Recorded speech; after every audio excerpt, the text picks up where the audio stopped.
क्या आपको पता है ऑटो इम्यून डिसीज कैसे होता है?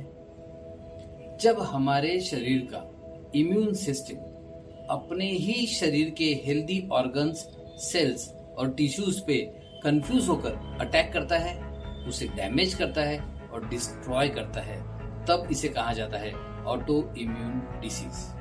आपको पता है 80 से भी ज्यादा ऑटो इम्यून डिसीजेस है। 80 से ज्यादा यानी कि सोचिए कि 1, 2 या 10 बीमारियों का जमघट नहीं है ये 80 बीमारियों का एक बहुत बड़ा जंगल है। लाखों लोग इस बीमारी से परेशान हैं। चलिए मैं समझाता हूँ आपको कि ये एग्जैक्टली कैसे होता है। एक उदाहरण से समझाता हूँ। समझिए ये गुलाब है, बड़ा खूबसूरत प्यारा सा गुलाब है और आपको पता है गुलाब में कांटे भी होते हैं। तो मान के चलिए ये कांटे गुलाब के पेड़ के प्रोटेक्शन के लिए है, यानी कि सुरक्षा के लिए।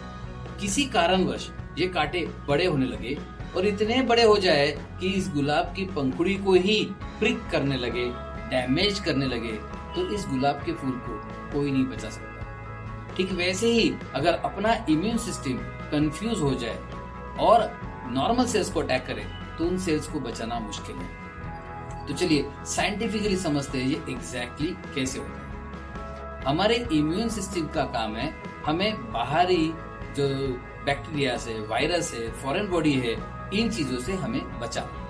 अब मान के चलिए कि बैक्टीरिया, वायरस या और कुछ फॉरेन बॉडी हमारे शरीर में एंटर करती है तो हमारा इम्यून सिस्टम तुरंत एक्टिव हो जाता है और वो उसके लिए एंटीबॉडीज बनाता है।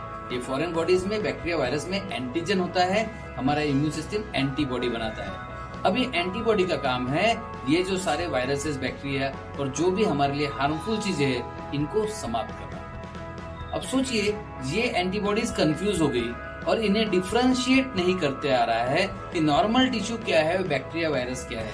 तो ये समान रूप से वो बैक्टीरिया, वायरस पर भी अटैक करेंगे और आपके खुद के हेल्दी टिश्यूज पर भी अटैक करेंगे। यहाँ से शुरू होता है ऑटो इम्यून डिसीज का सिलसिला।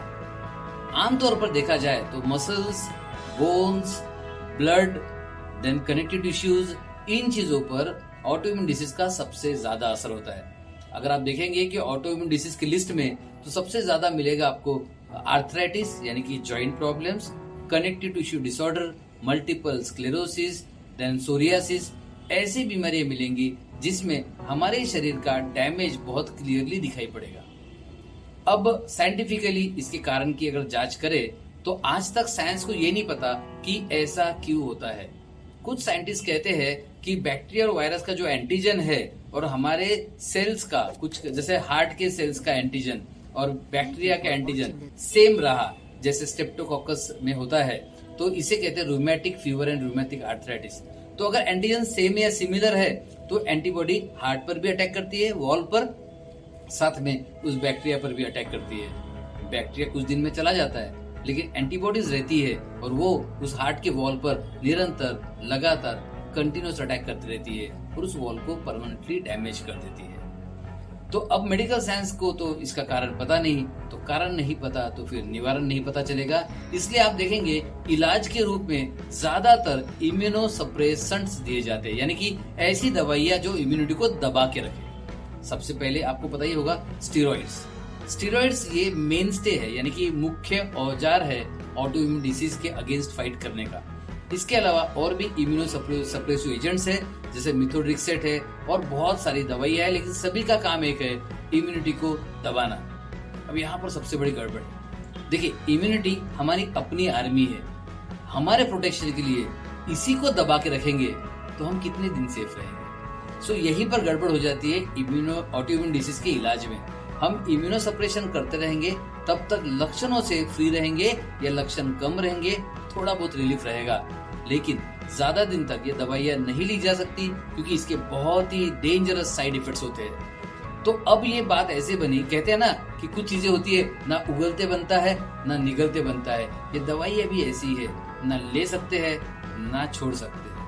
तो अगर ऑटो इम्यून डिसीज का आपको व्यवस्थित रूप से संपूर्ण इलाज चाहिए तो इसके लिए सिर्फ स्टेरॉइड या इम्यूनो सप्रेशन लेकर काम नहीं होगा। भले ही साइंस कहता हो कि इसका कारण नहीं पता, लेकिन कुछ तो कारण होगा ना। कॉमन सेंस कहता है कि कारण तो रहेगा। तो अगर एलोपैथिक साइंस को कारण नहीं पता तो और साइंस हमने ट्राई करना चाहिए जिसमें कारणों तक और डीपली पहुंचा जाता है, जिसमें कारणों तक और डीपली पहुंचा जाता है और कारण का निवारण करके आपको बीमारी से मुक्ति दिला सकते हैं। जी हाँ, मैं बात कर रहा हूँ एलोपैथी के अलावा जो साइंसेस है इसमें इसका उपचार मौजूद है। सो अगर एलोपैथी के अलावा आप देखें तो बाकी साइंसेस में इसका उपचार है, उन्हें कारण भी पता है और निवारण भी पता है। देखिए, हमारा उद्देश्य सिर्फ हमारी जो जेनेटिक थेरेपी है ये प्रमोट करना नहीं है। हम तो चाहेंगे आप कोई भी थेरेपी यूज कर लीजिए, बस आप ठीक हो जाइए और इस ऑटो इम्यून डिसीज से मुक्ति पा लीजिए। तो अगर आप सिर्फ एलोपैथिक साइंस से थोड़ा सा हटने की कोशिश करें तो Ayurveda, homeopathy, genetic therapies, epigenetic treatment and immunity targeted medicine जो है वो आपको हेल्प कर सकते हैं इस बीमारी से बाहर निकलने में। अगर आपको इसमें किसी भी तरह की हेल्प चाहिए तो आप कमेंट सेक्शन में जाकर अपनी समस्या या प्रॉब्लम को मेंशन कर सकते हैं और हमारी टीम आपको जरूर हेल्प करेगी। हम कम्प्लीटली फ्री कंसल्टेशन देते हैं पूरे दुनिया भर के सारे पेशेंट्स के लिए। सो आपको चिंता करने की बिल्कुल भी जरूरत नहीं है। बस नीचे कमेंट सेक्शन में आपका प्रॉब्लम मेंशन कीजिएगा और उसके आंसर के साथ मैं और मेरी टीम आपके साथ जरूर जुड़ेंगे। To the next video. See you.